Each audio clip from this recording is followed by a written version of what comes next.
Together, growing in faith, changing communities. Once again, dear friends, welcome to our series, Women in the Scriptures, Women of the Bible. And as you must have heard or seen, we've done the first part where we look at these three great women, Naomi, Oprah, and Ruth. In the first section, we looked at Naomi and we also looked at Oprah. And we see how one offer was made for both daughters-in-laws to go back to their own homes in order to start a new life. But we know that Oprah opted to go and Ruth remained with Naomi. Now, I just want us to recap, as it were, the beautiful story and the scenario in which Oprah presents to us in our session. We know that Oprah decides to go back to her own home. And when Oprah goes back to her own home, there are a lot of questions that are at the back of my mind that I'm asking myself. What was going on through her head? Did she make a right decision? Did she make a right and a good, decisive move? And towards the end of the session, I talk about self-love. And I said, I cannot love you unless I know how to love myself. I cannot be forgiving towards you unless I've learned to forgive my own self. And so Oprah teaches us self-love. She teaches us that I need to fill my own cup before I'm able to fill your own cup. But the other thing that I also find absolutely and extremely beautiful in looking at the person of Oprah, she knows that her husband has died. And on their way going back to Bethlehem, it is Naomi who proposes that they should go back to their own father's house, or rather to their own homes. And Oprah eventually accepts the offer. And for me, she claims her life back in a very interesting, unique way. Unique does not mean it's better. It does not mean it's better than that of Ruth. But I think since nothing much is said in the book of Ruth, let's try and unpack a little bit further. She goes back home to restart her life, to find herself all over again. And I'm believing that as they go back home, there's famine in the land, they don't take much with them. Even if they do have fixed buildings, they cannot take those buildings away with them. So she goes back after so many years. After 10 years of marriage, she has nothing. And I'm reminded of people, I'm thinking of people who've had everything. And upon the death of a spouse, or when a divorce happens, they need to start all over again. And we know that for some, they grieve differently. For some, they can bounce back quicker. Others, it takes time.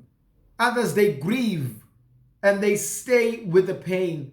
And unfortunately, others never really are able to bounce back and to relive their lives. And so in Oprah, I find this absolute strength. I find a woman who's able to redefine herself. I'm seeing a woman who's able to tell the society and to tell the world that yes, death has happened. Yes, I've lost everything. Yes, I need to start all over again in my life. But not all is lost. And so I'm seeing in Oprah a powerful, strong woman who's able to reclaim her life. How she does that, it is not known to us. Does she ever get married? We don't know. But she's able to say, I may not know what tomorrow will bring. I do not know what future will hold for me. But all that I am and all that I have is enough to carry me. And so I'm seeing her gaining strength from her inner self. I'm seeing her living from the core of who she is.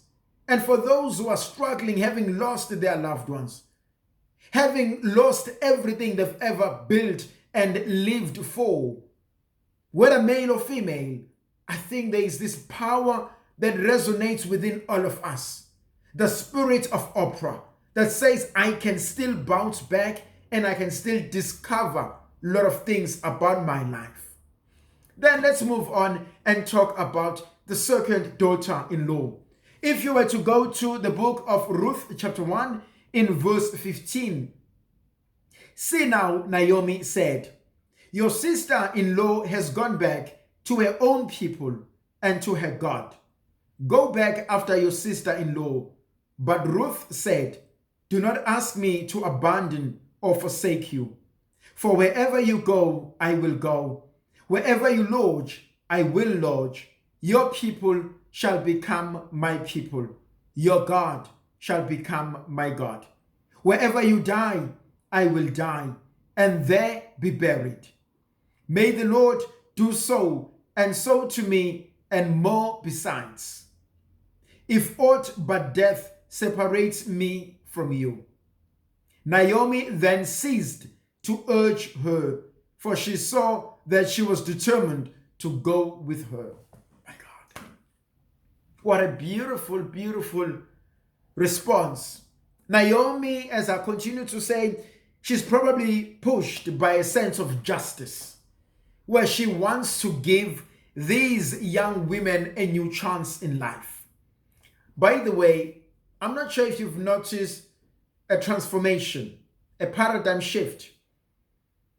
In the beginning of this chapter, we have Elimelech, we have Naomi, the husband and wife, we have the 2 sons and 2 daughters. And knowing that we live in a Jewish culture which is male-dominated, we know that those men, the husbands, were the one who spoke on behalf of their wives. Now, since the husbands have died, the women are left on their own. Look at this. Male-run government, female-run government. Are there any changes? Are there any distinctions that are noticeable? How they run, how they govern, how they behave, how they view life. That's an interesting thing to look into. At some stage, it will be nice to look and see how they view life and how they lived their lives. Let's go back to the text. When Naomi asks Ruth to please follow Oprah, as she has gone back not only to her people, but to her God. Naomi asks and demands and expects the same response from Ruth. But Ruth doesn't want to do that. Ruth says, do not ask me to abandon you. Do not ask me to forsake you. Do not ask me to leave you. Ruth sees herself as being married not only to Naomi's son, but she sees herself as being married to this family. Ruth sees herself as belonging to this family. That even the death does not break away the bond that she has shared with this powerful, beautiful mother-in-law. But now what we also find absolutely interesting is that there must have been something absolutely great that Ruth must have seen in Naomi. Ruth refuses to leave Naomi. She says, where you go, I will go. Where you lodge, I will lodge. Where you die, I will also die. And besides you, I will be buried. Oh, I wonder what kind of a relationship exists between daughters-in-laws and mothers-in-laws. They both share one person in common. They share a son. For her, it's a son. And for the other one, it's a husband. But they share a son. And I can imagine that there must be an absolute pain in a son when both mom and my wife are constantly at each other. I can imagine there's a pain when both my husband and my mother are constantly at each other. When my husband and my father are constantly at each other. Where I have to choose between my husband and my father, between my mother and my wife. Both of them mean a lot to me. I love them both. I don't have to choose. They all play important but different roles in my lives. Our lives are enhanced by each other, by them being part of who I am. And so I'm looking at this dynamic, at this relationship between Naomi and Ruth. And it leads us to what happens at families. Am I able to still find a home within my mother-in-law, within and in my father-in-law? Can they still see a son in me, a daughter in me? And that's one of the most beautiful things that we see. But look at what Naomi had said. She had said to Ruth, go back to your God, to your people. And Naomi does not expect that Ruth will say, your people will be my people. Your God will be my God. Are you aware that Ruth has accepted Naomi not only as a mother-in-law, but she has accepted Naomi as her own mother? She says to Naomi, I will do to you what I do to my own mother. I will treat you as I would have treated my own mother. Your pain is my pain. Your suffering is my suffering. Where you go, I want to be there. The commitment to each other. These are two women who've made a commitment to each other, to God. What is a marriage all about? It is a commitment to God through the other person. It is a covenant of great love where I'm prepared to serve, to love, to protect, and to enhance your life in as much as it happens to mine. Let's continue, dear friends. We know that in verse 13, Naomi and Ruth go back and they stay at home. Now, in chapter 2, something interesting takes place. In chapter 2, when Naomi gets back home, it is the harvest time. And now verse 1 of chapter 2 is quite interesting. Naomi had a prominent kinsman named Boaz of the clan of her husband Elimelech. Ruth the Moabite said to Naomi, let me go and glean ears of grain in the fields of anyone who will allow me thus far. Naomi said to her, go, my daughter. And she went. The field that she entered to glean after the harvest was the field that belonged to Boaz. Now, you probably will know this, that in Israel, there was a tradition that whenever it was harvest time, they will take whatever they want to do for harvesting, but they will leave certain things. Some food will be left on the field so that the poor, the widows, the orphans, those who are less fortunate can come and glean the ears and come and pick up whatever is there, which is a wonderful tradition. And you must never forget, the widows and the orphans were always taken care of. It was by law that the Lord said, no one must ever harm those people, including foreigners for that matter. And so when Naomi goes there and Ruth proposes that, let me go, I'm younger, you older, let me go and look for something. Let me go and find if we can get a job, if we can get some money to look after ourselves. And as she goes there, she picks up something, she comes back. And she gets the food and Naomi's happy. The following day, it happens again. And Boaz notices this young woman.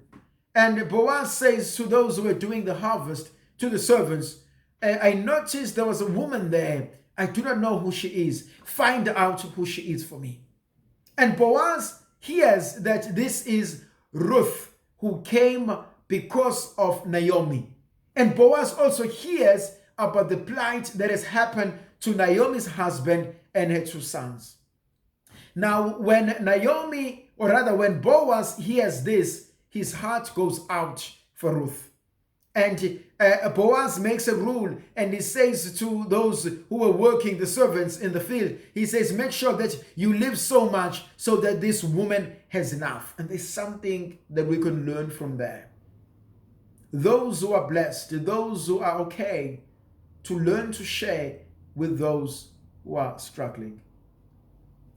Just as a matter of interest, how many of our people are into prostitution because they are hungry. Prostitution of any kind, of any sort, both male and female. How many of our university students have landed themselves into improper relationships so that they can financially benefit in order to pay for their studies, in order to put food on the table. Here you find Ruth, a widow. She has no man to speak on her behalf. She has no father to speak, no husband to speak on her behalf, who is vulnerable at the hands of men, including a boss who is Boaz, who is probably not only rich, but probably influential. Look at the role of Boaz and the role of David to Bathsheba. Go and watch that video where we speak about David and Bathsheba. Look at the opportunity that Boaz might have taken and take advantage of Ruth, who is a widow who happens to be poor. He could have easily said, well, take her to my house. I will do as I please. I will pay them whatever they need. But it doesn't happen. But the story is not about Boaz. The story is about Ruth and Naomi. As she goes back home with the food, my God, listen to what the mother-in-law says. Naomi asked, where did you go? Where did you find this food? And she says, well, there is a man I went to. His name is Boaz. And Naomi says, I've hit a jackpot. And Naomi says to Ruth, you need to go there more often. As the more and more Ruth goes, the more food she brings. And Naomi knows, now we are okay. Now we are taken care of.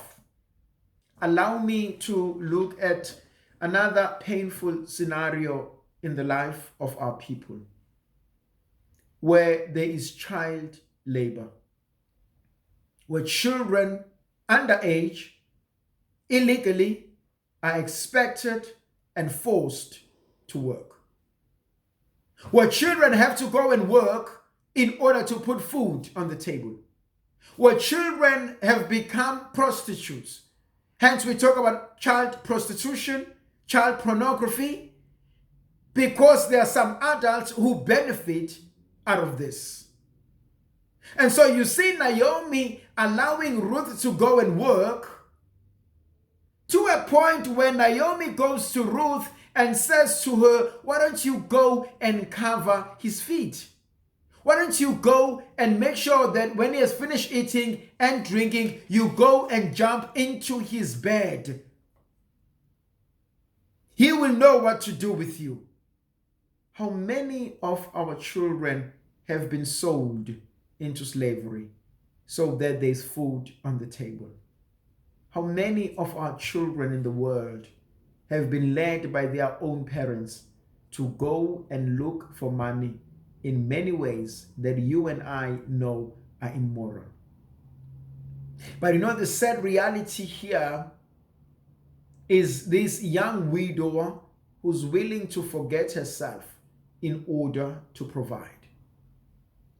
And I'm thinking of child-headed households, where these children have no education, have no parents because they probably have died. Now they need to find food, find a home. I'm thinking of children on the streets, street kids. We know that there are a lot of boys, but we also know there are a lot of girls. And we know that there's so much rape that goes on there.